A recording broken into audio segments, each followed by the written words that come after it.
Pemirsa, Australia berupaya memperkuat hubungannya dengan Asia Tenggara dalam menghadapi meningkatnya ketidakpastian perdagangan dan geopolitik serta melambatnya perekonomian Tiongkok.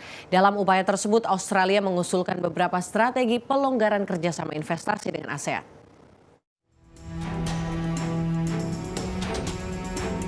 Australia sedang berupaya memperkuat hubungannya dengan Asia Tenggara dalam menghadapi meningkatnya ketidakpastian perdagangan dan geopolitik serta melambatnya perekonomian Tiongkok.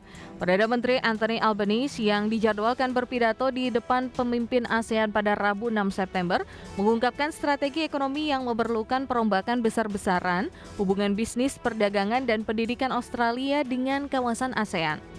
Mengutip dokumen resmi yang diterbitkan pemerintah Australia, Anthony Albanese mengatakan pertumbuhan perdagangan dan investasi Australia di ASEAN ini belum bisa mengimbangi pertumbuhan ekonomi Asia Tenggara selama 20 tahun terakhir.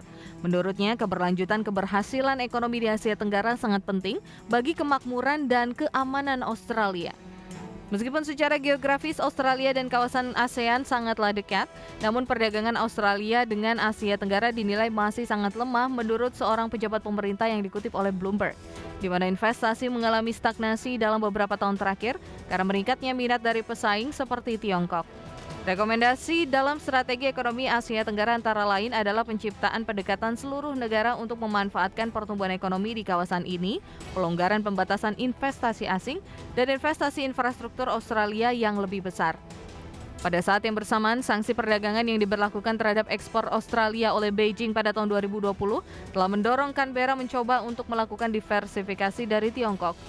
Perdagangan antara Australia dengan negara-negara ASEAN berjumlah lebih dari 127 miliar dolar Australia pada tahun 2021 dan menjadikan ASEAN sebagai pasar ekspor yang signifikan. Hal ini mengapa para pejabat Australia memandang Asia Tenggara sebagai mitra ekonomi yang kurang dimanfaatkan. Untuk itu, Australia mendorong jajaran pemerintahannya untuk menerapkan strategi ekonomi untuk penguatan kerjasama kawasan. Berbagai sumber IDX Channel.